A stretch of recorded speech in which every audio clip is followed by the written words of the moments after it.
మహానాడు వేదికపై ప్రధాన కార్యదర్శి నివేదిక. ఆ రోజు ఒక అపూర్వ చారిత్రాత్మక ఘట్టాన్ని ఆవిష్కరించిన పర్వదినం. అదే 1982 మార్చి 29. యావత్ తెలుగు ప్రజలు ఉత్కంఠతో ఎదురుచూచిన రోజు. తెలుగు తల్లి పులకించి పరవశించిన శుభదినం. ఆనాడు అధికారంలో ఉన్న కాంగ్రెస్ పార్టీ అటు కేంద్రంలో ఇటు రాష్ట్రంలో తెలుగువాడి ఆత్మగౌరవాన్ని కించపరుస్తూ రాష్ట్ర నేతలను అడుగడుగున అవమానిస్తున్న వైనాన్ని గమనించిన తెలుగు జాతి ముద్దుబిడ్డ విశ్వవిఖ్యాత నట సార్వభౌముడు స్వర్గీయ నందమూరి తారక రామారావు గారు తెలుగుదేశం పార్టీని స్థాపించి 9 నెలల్లోనే తెలుగుదేశం పార్టీని అధికార పీఠాన అధిష్ఠింపజేసిన ఘన చరిత్ర మనందరికీ విదితమే. ఆ మహామనిషి జన్మదినం మనందరికీ పర్వదినం. ఆనాటి నుండి తెలుగుదేశం పార్టీ మహానాడు పేరిట ప్రతి సంవత్సరం ఒక జాతరగా జరుపుకుంటున్నాం. ఈనాడు కడప మహానగరంలో ఆ తారక రాముని 102వ జన్మదినం సందర్భంగా మహానాడు జరుపుకుంటున్నాం. ఈ మహానాడుకు దేశ విదేశాల నుండి తరలి వచ్చిన తెలుగుదేశం పార్టీ కుటుంబ సభ్యులందరికీ నా హృదయపూర్వక వందనం, అభివందనం. తారక రాముని తదుపరి పార్టీ పగ్గాలు చేపట్టిన మన ప్రీతమ నేత మాన్యశ్రీ నారా చంద్రబాబు నాయుడు గారు తెలుగుదేశం పార్టీ జాతీయ అధ్యక్షులుగా ఆనాటి నుండి ఈనాటి వరకు పార్టీని కడు సమర్థవంతంగా నడుపుతున్న తీరు అనన్య సామాన్యం, అజరామరం. మొక్కవోని విశ్వాసంతో మన నేత అచంచల దీక్షతో గుండె ధైర్యంతో ఎన్నో ఆటుపోట్లను తట్టుకొని ఈనాడు విజయపథంలో పార్టీని అధికార పీఠాన అధిష్ఠింపజేయటం అభినందనీయం.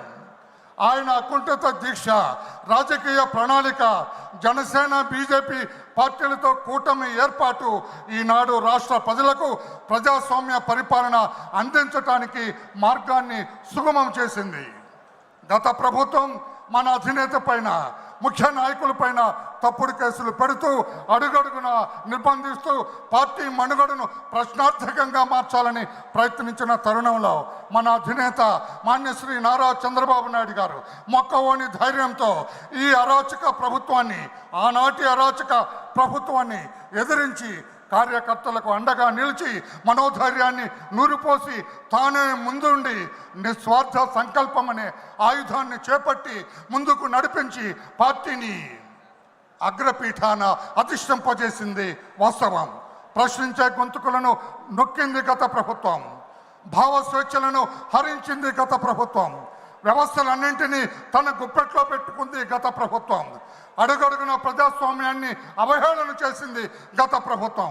పలు సందర్భాల్లో రాజ్యాంగాన్ని ధిక్కరించింది గత ప్రభుత్వం. శాంతి పద్ధతులను కాపాడాల్సిన పోలీసు వ్యవస్థ ఆనాడు పూర్తిగా నిర్వీర్యమైపోయింది. ఈ విపత్కర పరిస్థితుల్లో మన అధినేత పలు దఫాలుగా ప్రజల మధ్యకు పోవాలని, అభద్రతా భావంతో ఉన్న మన ప్రజలకు అండగా నిలవాలని ఆ ప్రభుత్వం రాజ్యాంగ సంకల్పిత హక్కులను కూడా హరించి ప్రజాస్వామ్యాన్ని ఎగతాళి చేసింది. చివరకు మన అధినేత ప్రజా ప్రభంజన యాత్రలు నిలవరించాలని తప్పుడు కేసులు, తప్పుడు సాక్ష్యాలతో దొంగ కేసు పెట్టి మన అధినేతను అరెస్టు చేసి రాజమండ్రి సెంట్రల్ జైల్లో రిమాండ్ ఖైదీగా నిర్బంధించటం మనందరికీ విదితమే. రాష్ట్రం అట్టుడికిపోయింది. ఏమొచ్చిందిరా మీకు అని చిన్న పెద్ద తేడా లేకుండా రాష్ట్ర ప్రజలందరూ ఆనాటి ముఖ్యమంత్రిని తూర్పారబట్టారు. దేశ విదేశాల్లో నిరసనలు బహిరంగంగా రోడ్డెక్కాయి. నిజాయితీ లక్ష్యంగా అవినీతి రహితంగా రాజకీయం చేస్తున్న మా చంద్రబాబును అరెస్టు చేస్తారా అని 108 దేశాల్లో ప్రజలు రోడ్డెక్కారు. అయినా మన నేతను ఆ దుష్ట ప్రభుత్వం 53 రోజులు జైల్లో నిర్బంధించగలిగారు.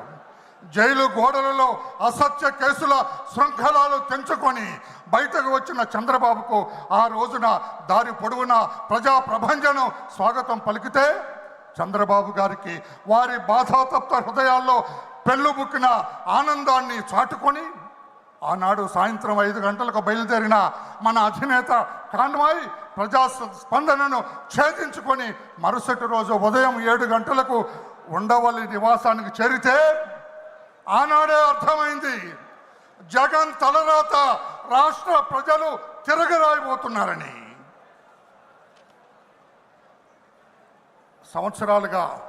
సంవత్సర కాలంగా మన అధినేత ముఖ్యమంత్రిత్వంలో కూటమి ప్రభుత్వం ఏర్పాటై ప్రజారంజక పరిపాలన అందిస్తూ ఉన్నది. పలు ప్రజాహిత కార్యక్రమాలను చేపట్టింది. అభాగ్యులై నిర్లిప్తతతో నిరాశ నిస్పృహలతో కొట్టుమిట్టాడుతున్న రాష్ట్ర ప్రజానీకానికి భరోసానిచ్చింది. ఇది ప్రజాస్వామ్య పరిపాలన అని నొక్కి ఒక్కాణించింది. సూపర్ 6 పథకాల ద్వారా ప్రజల గుండెల్లో ఆత్మస్థైర్యాన్ని నింపింది. P4 ప్రవేశంతో పేదరికం నిర్మూలన సదుద్దేశంతో ప్రతి ఇంట పారిశ్రామికవేత్తలను తయారు చేయాలని సంకల్పించింది. మెగా డిఎస్సి ద్వారా నిరుద్యోగులకు శుభవార్తనిచ్చింది. నోటిఫికేషన్ విడుదల చేసింది. ల్యాండ్ టైటిలింగ్ యాక్ట్ రద్దు చేసి రైతులకు ఊరట కల్పించింది. మహిళలకు దీపం పథకం కింద 3 గ్యాస్ సిలిండర్లు ఇచ్చి వారి ఇళ్లలో వెలుగు నింపింది. రేపో మాపో బస్సుల్లో మహిళలకు ఉచిత ప్రయాణానికి నాంది పలకబోతుంది. తల్లికి వందనం రేపటి విద్యా సంవత్సరం ప్రారంభం నుండి అమలు చేయబోతుంది. రైతుకు అన్నదాత సుఖీభవ ద్వారా నగదు అందించబోతుంది. రాష్ట్రమంతా శాంతి భద్రతలు సజావుగా సాగుతున్నాయి. మత సామరస్యం వెల్లివిరిచింది. మహిళలపై అఘాత్యాలు అరాచకాలు పూర్తిగా తగ్గుముఖం పట్టాయి. దళితులు, గిరిజనులు, వెనుకబడిన వర్గాలు, మహిళలు ఈ ప్రభుత్వం నీడన సుఖ ప్రయాణం సాగిస్తూ ఉన్నారు. ఈ పవిత్ర సమయాన ఈ మహాసభ చారిత్రాత్మకమైన నిర్ణయాలు తీసుకోవాల్సిన ఆవశ్యకత ఉందని మీ అందరికీ విజ్ఞప్తి చేస్తూ ఉన్నా. 1, అధినేత నాయకత్వంలో మరో ఆలోచనకు తావివ్వక ముందుకు నడిచి తెలుగుదేశం పార్టీ పతాక నిరంతరం రెపరెపలాడేటట్లుగా మనందరం పాలు పంచుకోవాలి. 2, ప్రజా శ్రేయస్సే లక్ష్యంగా అందరం నడుం కట్టి ప్రభుత్వానికి అండగా నిలవాలి. అధినేత హస్తాలు బలోపేతం చేయాలి.